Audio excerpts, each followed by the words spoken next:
You have 500 followers on Instagram. You have 300 connections on LinkedIn. And your phone buzzes with notifications from group chats every single hour. On paper, you are surrounded. But if you had a flat tire at 3 o'clock in the morning, or if you received the most devastating news of your life today, who would you call? For a growing number of people, the answer is nobody. There is a profound and painful difference between having contacts and having friends. We are currently living through a social mirage, where we have more ways to connect than ever before, yet we have never felt more isolated. If you find yourself in this position, where you have plenty of acquaintances but no one who truly knows the real you, you aren't broken, and you aren't unlovable. Welcome to the Inverse Mind. Today, we are exploring the secret psychology of why some people have no true friends. We aren't going to talk about social skills or where to meet people. Instead, we are going to look at the internal walls you've built to stay safe. We'll analyze why your brain might be sabotaging intimacy, why you feel like a burden when you ask for help, and why your very strength might be the thing keeping you alone. In this deep dive, we will expose the 3 core psychological traps of the isolated mind. We will look at the avoidant shield, the performance trap, and the reciprocity deficit. And most importantly, I'm going to give you a roadmap to authentic connection, so you can stop being known by many and start being seen by a few. Trap 1. The hyperindependence prison. The first, and most common reason people find themselves friendless is something we've discussed before on this channel: hyperindependence. Many people who lack deep friendships take immense pride in their self-sufficiency. They say things like, "I don't need anyone," or "I'm a lone wolf." But in the world of psychology, hyperindependence is often a trauma response. It is a survival strategy developed by a child who learned that relying on others was dangerous, inconsistent, or disappointing. If you grew up in an environment where your needs were ignored, you learned to satisfy them yourself. As an adult, this manifests as a wall that people can't get through. Friendship is an exchange of needs. At its core, friendship is built on mutual reliance. When you refuse to ever be the one who needs, you are effectively blocking the entrance to friendship. The no-entry signal. When you project an image of having it all together, people don't feel needed by you. And if people don't feel needed, they don't feel like they have a place in your life. The inverse mind insight is this: your strength is actually a barrier. By being the one who never asks for a favor, never admits a struggle, and never shows a crack in the armor, you are unintentionally telling the world that you are closed for business. True friendship isn't found in being perfect. It's found in the messy and vulnerable space of needing each other. Trap 2. The performance trap and the fear of being found out. The second trap is the performance trap. This affects people who have plenty of friends for a Friday night, but no one they can be sad with on a Tuesday morning. If you are a performer, you treat every social interaction like a stage. You are the funny one, the smart one, the one who gives the best advice, or the life of the party. You are highly liked, but you are never truly loved. Why? Because you aren't showing people who you are showing them what you can do. The imposter syndrome of friendship. Deep down, the performer believes that if they stop performing, people will leave. They believe their value is conditional on their ability to entertain or provide value. The exhaustion of the mask is eventually when performing becomes too tiring. You start to withdraw because you don't have the energy to put on the show. This is why many people who seem popular eventually end up isolated. They simply burn out from the effort of being liked. The inverse mind sees the tragedy here. You are so busy being liked that you've forgotten to be known. Intimacy is the result of being seen in your most unpolished state. If you never show the unpolished version of yourself, no one can ever truly love you. They can only love the character you've created. Trap 3. The avoidant shield and the threat of intimacy. The third trap is the most biological, which is avoidant attachment.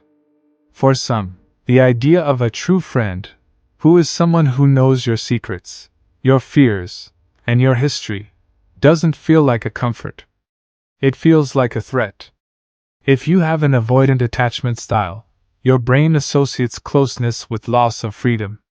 When someone tries to get to know you deeply, you might feel a sudden urge to pull away, to find a flaw in them, or to ghost the relationship entirely. The preemptive strike: you stay friendless because you would rather be lonely than be rejected. If you never let anyone in, they can never leave you. Isolation becomes a form of safety. The criticism filter: you might find yourself being overly critical of others. They're too loud, they're too needy, they don't share my interests. These are often deactivating strategies, subconscious excuses your brain makes to prevent you from getting too close to someone. The inverse mind reframe: you aren't choosy, you are self-protecting. Your lack of friends isn't a social failure, it's a defensive win. But the problem with a fortress is that while it keeps the enemies out, it also keeps you trapped inside. To have a true friend, you have to accept the risk of being hurt. The misinterpretation of social cues. There is also a cognitive component to the friendless mind, the social evaluation bias. Many people who struggle to maintain friendships are hyper-aware of social evidence that they aren't liked. If a friend takes 5 hours to text back, the isolated mind doesn't think, "They're busy." It thinks, "They finally realize they don't like me." The negative filter is when you ignore the 10 times someone was kind and fixate on the one time they were distracted. This creates a confirmation bias, where you believe the world is cold and uncaring, which causes you to act cold and uncaring in return. The safety of cynicism is when it is easier to say, "People suck," than it is to say, "I'm lonely." Cynicism is the ultimate armor. It allows you to stay isolated while feeling intellectually superior to everyone else. The inverse mind challenge for you: are you actually friendless? Or are you just refusing to see the hands that are already reaching out to you because you're too focused on the hands that aren't? The solution is the inverse mind path to connection. If you are ready to break this cycle of isolation, it won't happen by joining a club or putting yourself out there in the traditional sense. It happens by changing the internal rules of the game. Here are the inverse mind's 3 pillars of authentic connection. Pillar 1. The practice of micro-vulnerability is when you don't need to share your deepest trauma on day 1. You need to practice micro-vulnerability. So here is the inverse rule. The next time someone asks, "How are you?" don't say "fine." Say, "I'm actually a bit stressed today, but I'm hanging in there." The reason it works is small admissions of imperfection act as an invitation. They give the other person permission to be real with you. You are opening the door just an inch. Pillar 2. Move from performance to presence. Stop trying to be the interesting person and start being the interested person. So the inverse rule is: in a conversation, your goal isn't to be liked, it's to understand. Ask deep questions. Instead of, "What do you do for work?" ask, "What's the most challenging part of your week? Why does it work?" Presence is rare. When you give someone your undivided attention and genuine curiosity, they feel seen. And people always want to be around those who make them feel seen. Pillar 3. The principle of safe dependency is: you must intentionally break your hyper-independence. The inverse rule: ask a potential friend for a small favor. Ask to borrow a book, ask for a recommendation, or ask for their opinion on a problem. Why it works? This is known as the Benjamin Franklin effect. When someone does you a favor, their brain justifies it by thinking, "I must like this person since I'm helping them." It creates an immediate psychological bond. The final challenge is the cost of the wall. Being friendless is a heavy burden, but it is often a burden we choose because we are afraid of the alternative.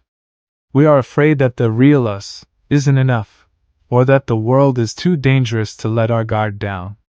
But the inverse mind reminds you, the wall you built to protect yourself is now the wall that is suffocating you. True friendship is not a luxury, it is a biological and psychological necessity. It is the mirror that shows us who we are and the safety net that catches us when we fall. The courage to be friendless is nothing compared to the courage it takes to be known. You have the power to lower the wall. You have the permission to be a burden. You have the right to be seen. If you're ready to dismantle the armor and build a life of deep and authentic connection, then subscribe to the Inverse Mind now. We are exploring the secrets of the human heart every single week. And let me know in the comments, what is the wall you've built? Is it hyper-independence? The performance trap? Or the fear of rejection? Let's talk about it, because the first step to having a friend is being a friend to yourself. Thank you for watching, and remember, you don't have to do it all alone.